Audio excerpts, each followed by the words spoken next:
crowd roared as the massive stone golem tore through the arena, its sheer size shaking the very foundations of the Colosseum. Ban, encased within the earthen construct, relished the chaos he unleashed. From his vantage point within the golem's core, he could see the tiny figure of D, an unknown combatant who tried to sucker punch him in the prison cells below the arena. There he was, darting around like a mischievous gnat, waving to the audience and pulling pranks that left Ban seething. You think you're so damn funny, don't you? I'll turn you into a joke no one remembers. Ban snarled. The audience cheered wildly, not for Ban, but for D's antics.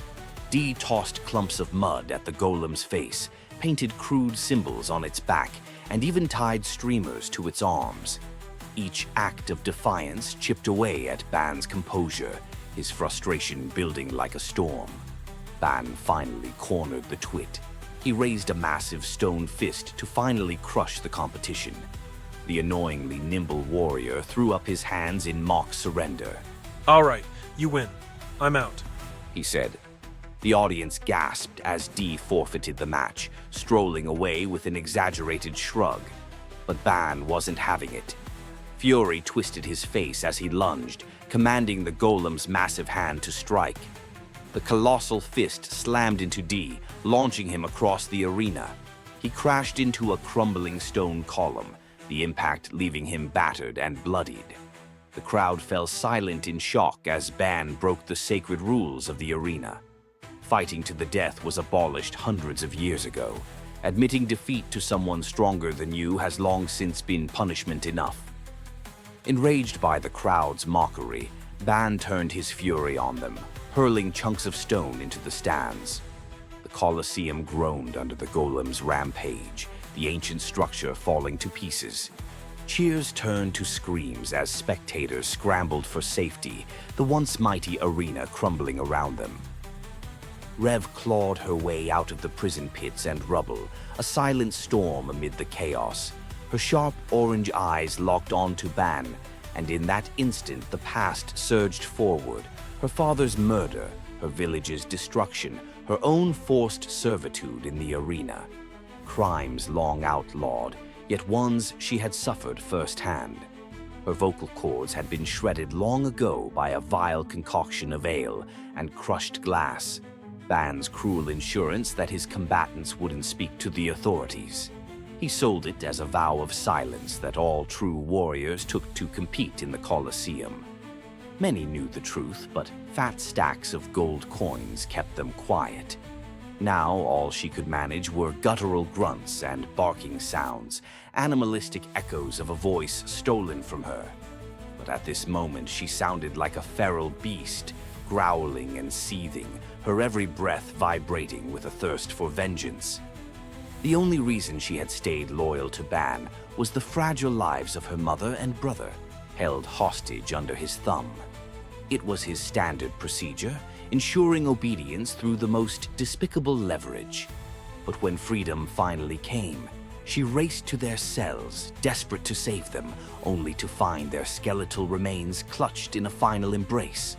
Ban had left them to starve, their suffering drawn out over months. The rats had long since stripped their bones clean. The sight ignited a fury that burned hotter than hell itself, a rage that consumed her and left no room for mercy. Rev and D joined forces, attacking the golem from all sides. Despite their best efforts, Ban's stone shell proved nearly impenetrable. Each strike felt futile as the golem shrugged off their attacks and regenerated the damage. D, however, observed something crucial. The golem had to have an air vent to keep Ban from suffocating inside. D looked back over his shoulder. I've got a plan. Cover me, he shouted. While Rev kept Ban occupied, D scaled the golem's massive frame, searching for the vent. Spotting it near the shoulder, he jammed the legendary hero sword into the opening and activated its special attack. Zephyr Magnum, he yelled. A surge of wind magic blasted through the vent, building immense pressure within the golem. Ban roared in disbelief as his construct exploded like an overfilled balloon, shards of stone flying in every direction. Staggering from the wreckage, his mana reserves were nearly depleted. He desperately tried to reconstruct the golem, but his efforts faltered. He didn't have enough mana to sustain it. Realizing his predicament, Ban decided to flee. The city guard would arrive in moments, and he had no intention of facing their judgment. Using the last remnants of his mana, he summoned a Dunebreaker, an earth elemental with the ability to tunnel through the sands at astonishing speed. It would carry him to safety. But before Ban could disappear into the depths, a piercing growl cut through the chaos, halting him in his tracks. Rev, unable to form words with her ruined voice, picked up a jagged scrap of wood. Her movements were sharp and deliberate as she scrawled a single word into the sand at her feet. The arena fell silent as everyone read it. Coward. Ban froze as a searing pain ran up his back. The tattoo of the 10-point star, the sacred symbol of the Colosseum's mightiest warrior, began to glow and burn. He stumbled, clutching at his back, and turned to face the arena. The pain was not just physical, it carried the weight of the arena's ancient history. Damn it! The 10-point star! The rumors about it being cursed must be true! Ban growled. As his vision blurred with pain, he began recounting the legend of Orsen the Berserker, a legend over 3,000 years old. The 10-point star. It all began with Orsen, a madman, a warrior, no, a force of nature. He sought battles not for glory, but for the thrill, the challenge. He challenged a djinn, a being of cosmic power. The djinn laughed, claiming no mortal could stand against it. Orsen, he didn't care. Ban retails the legend. Orsen strode forward, unbothered by the mountains of treasure beneath his feet. Gems, gold coins, and crowns of fallen kings scattered as his calloused soles crushed them underfoot. The weight of riches meant nothing to him. What use did he have for wealth when he had no desire to rule? His body, covered in old battle scars, wore nothing but a pair of tattered brown trousers. His breath remained steady, his muscles barely warmed.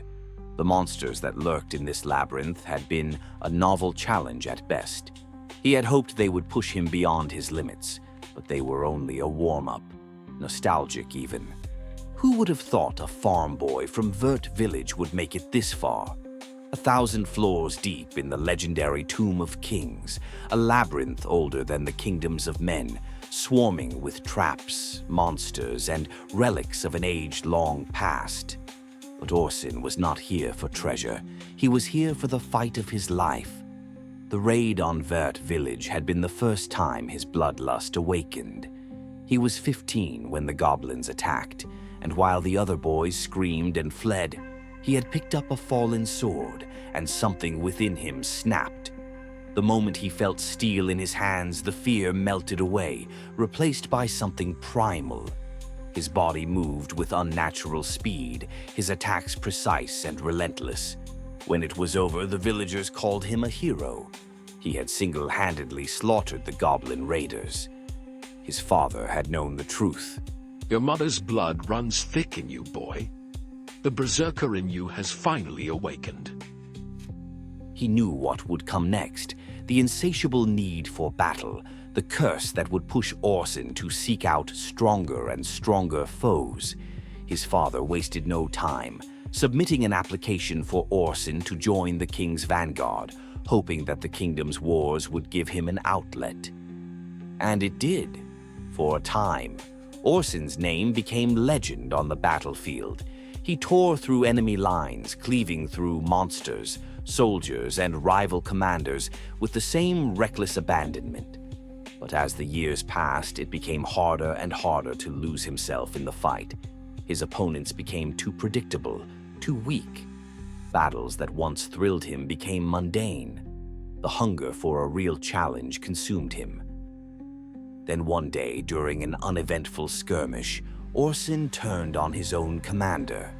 The man had done nothing wrong. He had simply been the strongest warrior left standing. When the fight ended and Orsen stood victorious, He wiped the blood from his hands and turned to the stunned soldiers. "There's no more purpose for me here," he said, and with that, he just left. For years, Orsen walked the lands of Gaia, seeking out stronger and stronger foes. He challenged champions, warlords, and wandering swordsmen. He battled monstrous beasts and creatures that lurked in the deepest shadows. He fought mages who could bend reality, knights clad in enchanted armor, and cultists who had bargained with dark gods. He defeated them all, yet the rage in his blood remained unsatisfied. But there was still one hope: a djinn, a cosmic being of immeasurable power, said to slumber in the lowest depths of the Tomb of Kings. If the legends were true, it had existed since the dawn of time, untouched by mortality.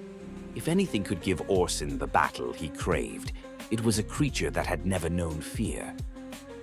Unlike his past battles, Orsen prepared for this one. From the merchants of the Sala, he procured unicorn jerky, enchanted morsels said to grant regenerative properties. He expected this fight to last days, perhaps even weeks. He honed his body to perfection, training endlessly to sharpen his instincts. He studied the ancient texts, learning everything he could about Jinn and their rules. And now, at last, he had arrived. The 1000th and final floor of the labyrinth, the treasure room of kings. Gold spilled across the ground, piled higher than the eye could see, enough to start an empire or two. But Orsen's eyes did not linger on the treasure. He was looking for something far greater, and there it was, a battered lamp of bronze and silver, its surface worn by the passage of time, the object of legend. Carefully, Orsen approached, stopping just short of touching it. He knew better. The rules of the Jinn were absolute. Whoever touched the lamp would become its master and be granted 3 wishes. But it would also mean that the Jinn could never harm him. Orsen wanted to be harmed. A fight without threat was meaningless to him. So instead, he bent down, picked up a handful of gold coins, and began tossing them at the lamp with deliberate force. Clink, clink, clang. The noise echoed through the tomb, reverberating off the ancient walls. "I know you're in there." Orsen called, his voice dripping with amusement. "Pretending to be asleep won't save you. I'll bang up that tiny house of yours until nothing is left." Silence. Orsen smirked. He picked up a particularly hefty gemstone and hurled it, striking the lamp hard enough to send it skidding across the floor. The air changed. A low hum filled the chamber, followed by a deep, resonating voice. "Ah, a warrior without fear, or perhaps without sense." Smoke poured from the lamp's spout, thick and heavy, twisting and coiling as it took shape. Eyes like burning stars opened within the swirling mass, staring down at Orsen with something between amusement and irritation. The Jinn had awakened. Orsen grinned and said, "Good. Now let's see if you can fight." The Jinn toyed with the Berserker at first, testing him like a cat playing with its prey.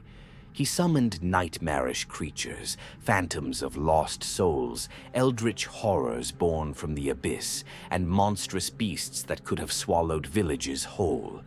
Orsen cut through them all with wild, savage glee. Then came the psychological warfare. The Jinn wove illusions so potent they could break the minds of lesser men.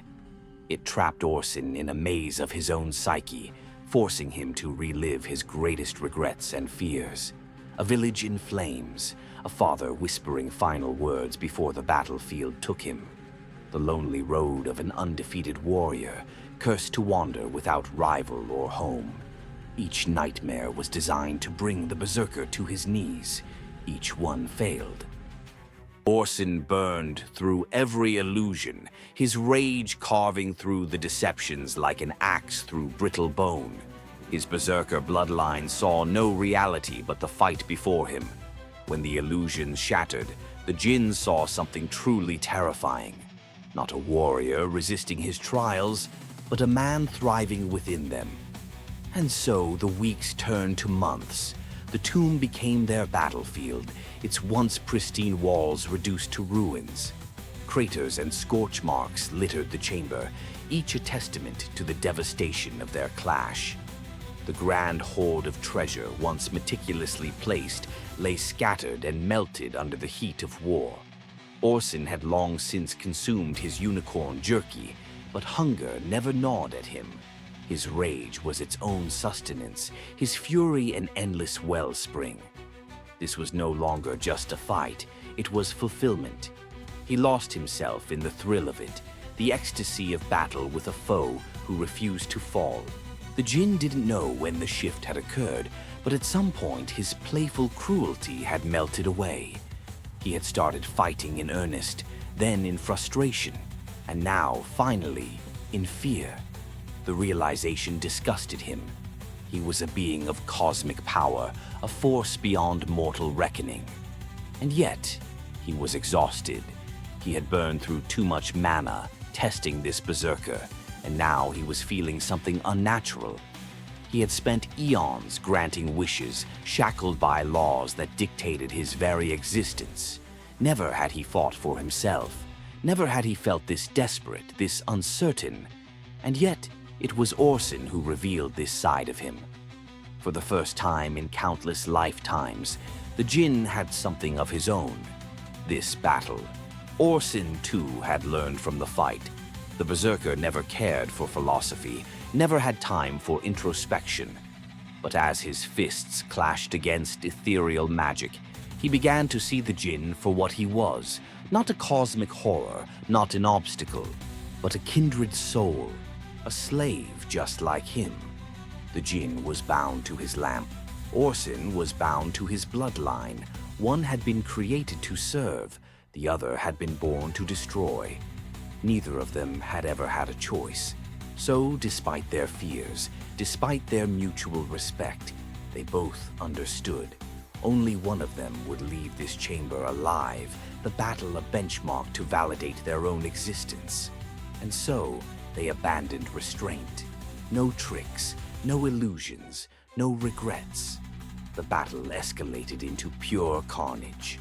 Orsen smashed the Jinn's ribs with a blow so powerful it cracked the very air. The Jinn retaliated by tearing the flesh from Orsen's bones with a torrent of wind. Neither stopped to nurse their wounds. Neither could stop. The tomb trembled under their clash, the very walls fracturing from the force of their strikes. Reality itself flickered, unable to contain the violence they unleashed. Then, finally, Orsen broke the stalemate. The Jinn's reflexes, honed over millennia, were just a fraction too slow. The berserker's axe tore through his arm, severing it in a single monstrous swing. For the first time in its existence, the Jinn screamed. Orsen grinned through blood-stained teeth. The Jinn could feel pain.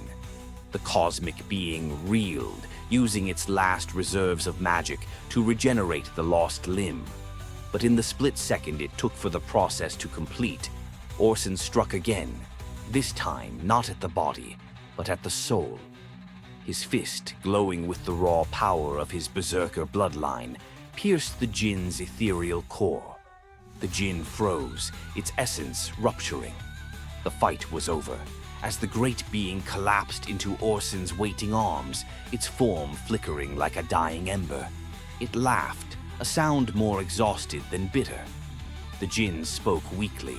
You have bested me. My power is yours, but power such as mine comes with a price. I've always been a slave to my bloodlust. What's one more chain? Orsen said. And with that, the Jinn was no more. Orsen's wish had been granted, but not in the way he expected. He had become something far greater and far more cursed than any man before him. The Jinn's power wove his fate, bending the world around him, ensuring his life would never stray far from battle. It was this unseen force that built the Colosseum, an arena carved into the heart of a desolate land, where warriors traveled from distant lands to test their mettle against the undefeated berserker. Over time, these challengers brought with them spectators, then merchants, then settlers, until a thriving city was built around the blood-stained sands of combat. Thus, the Colosseum city of Sorn was born, a place of battle, its ruler not a king, but a champion. Orsen created and bore the 10-point star, a symbol that marked the world's strongest warrior. He was lord of the arena, the undefeated sovereign of combat. But even the mightiest are no match for time. The Jinn's power could ensure he would always find war, but it could not make him immortal. Orsen grew older. His body, once unstoppable, began to slow. And then, on the sands he had ruled for decades, the impossible happened. He fell in battle. As he lay broken upon the Colosseum floor, rage filled his fading breath. This was not what was promised. He had wished for an endless life of battle, yet time had stolen it from him. He cursed the Jinn, vowing that its gift had failed him. But then the cosmos stirred. Primordial mana swirled around his dying body. The 10-point star, once just a mark of ink and blood, burned with celestial power. Orsen realized that the Jinn's promise had not been broken. It had evolved. His body perished, but his soul did not. The 10-point star became his new vessel, passing from champion to champion, ensuring that his life of battle would never end. Orsen no longer wielded weapons, but he could shape warriors. To those who bore the star, he granted a boon, a legendary artifact, perfectly tailored to accentuate their strength. It was his way of training the next generation, of continuing his endless war, not with hands or words, but with will. For thousands of years, the truth faded into myth. The 10-point star became a mere title, its curse and its origins forgotten. But now, in this single moment, Ban felt the truth searing into his flesh. The 10-point star had chosen its next challenge. Rev stepped forward, her body trembling, not with fear, but with unrelenting fury. Her guttural growls were an unspoken demand for battle. Reluctantly, Ban squared his shoulders, the weight of the star's curse forcing him to fight. The crowd's murmurs grew into a roar as the two warriors prepared to clash. The legend of Orsen, long buried in time, was now alive once more. The stage was set, the warriors were chosen, and the battle was about to begin. The legend of Orsen and the 10-point star is just one tale in the vast world of Unlimited Online. Many more adventures await in the UO tabletop RPG, launching soon on Kickstarter. To uncover them, like and subscribe to the Unlimited Online YouTube channel. Our next video will take a deep dive into the skills and abilities of an avatar class. Which class would you like to see first? Drop your pick in the comments.